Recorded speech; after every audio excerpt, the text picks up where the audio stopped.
A is a matrix of order m into n. Then we define transpose of this matrix A. We write A T for transpose equals of order n into m.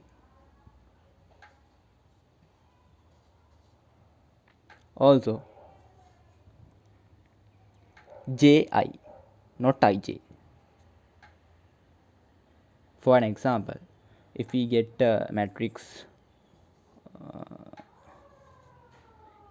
1 2 3 4 A,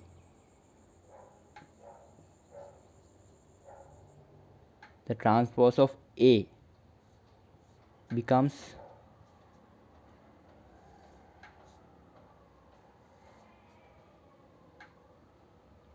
this 1 2 3, a column matrix.